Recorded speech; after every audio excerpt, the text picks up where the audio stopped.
मेरठ में कैप्टन मनोज तलवार का पार्थिव शरीर जिस दिन करगिल युद्ध में शहादत के बाद आया था, मैंने बहुत भीड़ में पीछे खड़े होकर वो शव यात्रा देखी थी और भीगी आंखों से एक छोटी सी कविता लिखी। कविता सुनाने से पहले मेरे दो निवेदन हैं। मैंने भगवान राम नहीं देखे, हमारे देवता हैं। मैंने भगवान कृष्ण भी नहीं देखे, हमारे देवता हैं। लेकिन मैंने अपने वो रक्षक देवता देखे हैं जो वर्दी पहनकर सीमा पर खड़े हैं और देश की रक्षा कर रहे हैं। ये हमारे रक्षक देवता हैं।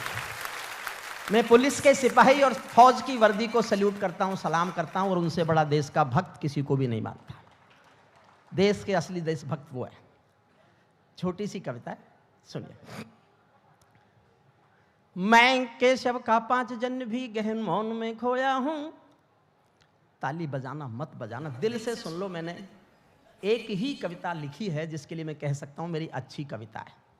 बाकी कवि सम्मेलन है, कविता यही है जो मैं सुना रहा हूं।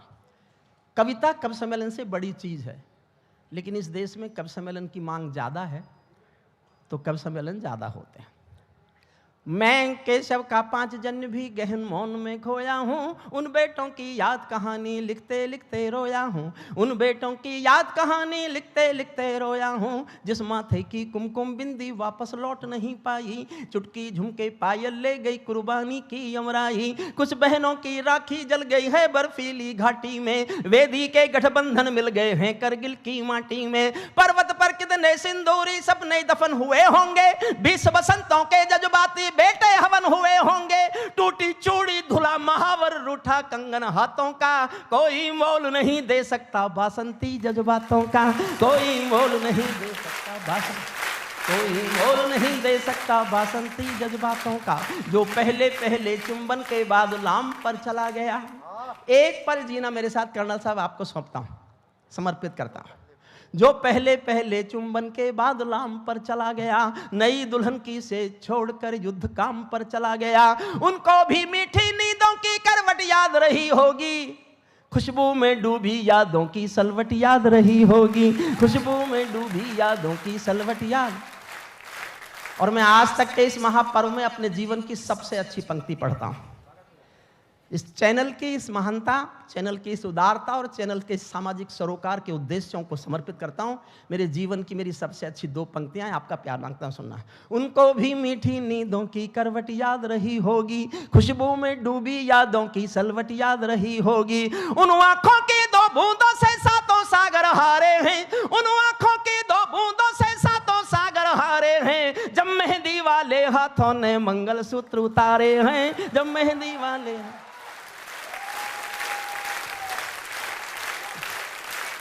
उन आंखों की 2 बूंदों से 7 सागर हारे हैं। जब मेहंदी वाले हाथों ने मंगलसूत्र उतारे हैं। गीली मेहंदी रोई होगी छुपके घर के कोने में, ताजा काजल छूटा होगा चुपके चुपके रोने में। जब बेटे की अर्थी आई होगी सोने आंगन में, शायद दूध उतर आया हो बूढ़ी माँ के दामन में। शायद दूध उतर आया हो बूढ़ी माँ के दामन में।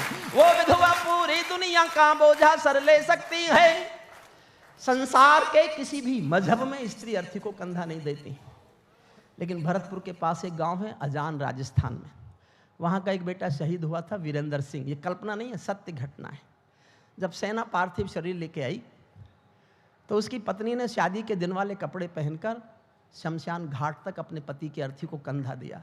यह दुनिया की पहली घटना थी जब किसी औरत ने अर्थी को कंधा दिया हो। उसके बाद बहुत घटनाएं घटी, लेकिन जो घटना दुनिया में पहली बार घटे उस पर कोई क्या लिखेगा? वो तो स्वयं एक महाकाव्य है।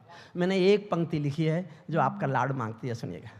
उनको भी मीठी नींदों की करवट याद रही होगी, खुशबू में डूबी यादों की सलवट याद रही होगी। उन आंखों की 2 बूंदों से 7 सागर हारे हैं। जब मेहंदी वाले हाथों ने मंगलसूत्र उतारे हैं। गीली मेहंदी रोई होगी चुपके घर के कोने में, ताजा काजल छूटा होगा चुपके चुपके रोने में। जब बेटे की अर्थी आई होगी सोने आंगन में, शायद दूध उतर आया हो बूढ़ी माँ के दामन में। वो विधवा पूरी दुनिया का बोझा सर ले सकती है। वो विधवा पूरी दुनिया का बोझा सर ले सकती है।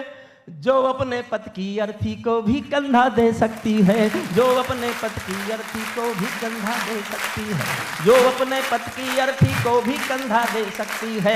मैं ऐसी हर देवी के चरणों में शीश झुकाता हूँ, इसीलिए मैं कविता को हथियार बनाकर गाता हूँ, इसीलिए मैं कविता को हथियार बना। जिन पेड़ों ने पर्वत काटे हैं अपने नाखूनों से, 1 मिनट और मांगता हूं बस। कल्पना करो कैसे लड़े होंगे। ये देश है उन वीर जवानों का। जिन बेटों ने पर्वत काटे हैं अपने नाखूनों से, उनकी कोई मांग नहीं है दिल्ली के कानूनों से, उनकी कोई मांग। आदरणीय हमारे बड़े लोग सामने बैठे हैं, एक अनुरोध और करता हूं। मैं 40 साल एक यूनिवर्सिटी में प्रोफेसर रहा हूं। कहने के लिए जनता से मेरे पास केवल 2 निवेदन हैं। आपके आसपास कोई ना कोई ऐसा परिवार होगा जो करगिल में, पुलवामा में, उरी में, 71 के युद्ध में शहीद हो गया होगा। आप सब जानते होंगे ऐसे आसपास किसी परिवार को। साल में एक बार, मेरा निवेदन है इस चैनल के माध्यम से आज तक पर, मैं अपने भीतर जो मेरे पास सबसे अच्छा कहने के लिए वो कह रहा हूं। साल में एक बार आप पिकनिक जाते हो, कहीं जाते हो, त्योहार मनाते हो, एक बार साल में एक बार कुछ फूल लेके उसके घर जाओ और उससे कहो तुम अकेले नहीं हो, देश तुम्हारे साथ है, देश तुम्हारे साथ है। और दूसरा निवेदन है, आपको किसी बस अड्डे पर, रेलवे स्टेशन पर, हवाई जहाज पर, हवाई अड्डे पर कोई फौजी वर्दी में जाता हुआ दिखाई दे और आप वहां बैठे हो, खड़े होकर एक बार ताली बजा दो। सैनिक को लगेगा पूरा देश उसके साथ है, पूरा देश उसकी शुभकामनाओं के लिए तालियां बजाए। जिन बेटों ने पर्वत काटे हैं अपने नाखूनों से, उनकी कोई मांग नहीं है दिल्ली के कानूनों से।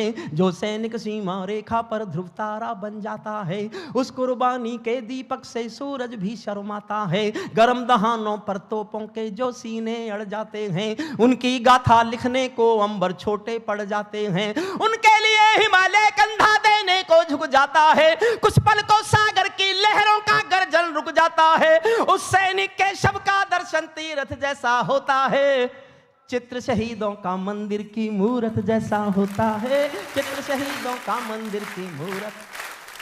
अंतिम पंक्तियां पढ़ रहा हूं। क्या ये देश उन्हीं का है जो सीमा पर मर जाते हैं? क्या ये देश उन्हीं का है जो सीमा पर मर जाते हैं, अपना लहू बहा कर टीका सरहद पर कर जाते हैं। कोई युद्ध वतन की खातिर सबको लड़ना पड़ता है, संकट की घड़ियों में सबको सैनिक बनना पड़ता है। जो भी कौम वतन की खातिर मरने को तैयार नहीं, उसकी संतति को आजादी जीने का अधिकार नहीं, उसकी संतति को आजादी जीने का अधिकार। और समाप्त करता हूं, बहुत अच्छा लगा, सर झुका के प्रणाम करता हूं आपको, सर झुकाकर। कविता का संस्कार जीना, भारतीय संस्कार और संस्कृति को जीना है। सरकार देश सुंदर बना सकती है, देश कैसे खूबसूरत बनेगा, सड़कें कैसे खूबसूरत बनेंगी, हवाई अड्डे कैसे खूबसूरत बनेंगे, रोटी कैसे मिलेगी, ये सरकार का काम है, वो कर सकती है। लेकिन इंसानियत कैसे खूबसूरत होगी, ये काम केवल ऐसे महापर्वों से किया जाएगा। इंसानियत बचाने की कोशिश केवल अदब करेंगे और कोई नहीं कर सकता, कोई नहीं कर सकता। सैनिक अपने प्राण गंवा कर देश बड़ा कर जाता है। और साहब मैं कुछ खिलाफ नहीं बोल के जाऊं तो काय का हरिओम पवार। आखिरी पंक्ति मैंने जीवन में राजनीति पर सबसे कठोर पंक्ति लिखी है, सबसे कठोर पंक्ति है मेरी, और ये सोच के लिखी है कि मैं पढ़ा लिखा हूं, जिनके लिए लिखी है वो नहीं समझेंगे। आप समझ जाओ तो घनघोर तालियों से मुझे प्यार देके विदा कर देना। अंतिम पंक्तियां पढ़ रहा हूं। सैनिक अपने प्राण गंवा कर देश बड़ा कर जाते हैं, सैनिक अपने प्राण गंवा कर देश बड़ा कर जाते हैं। बलिदानों की बुनियादों पर राष्ट्र खड़ा कर जाते हैं। जिनको मां के बलिदानी बेटों से प्यार नहीं होगा, उन्हें तिरंगे को लहराने का अधिकार नहीं होगा, उन्हें तिरंगे।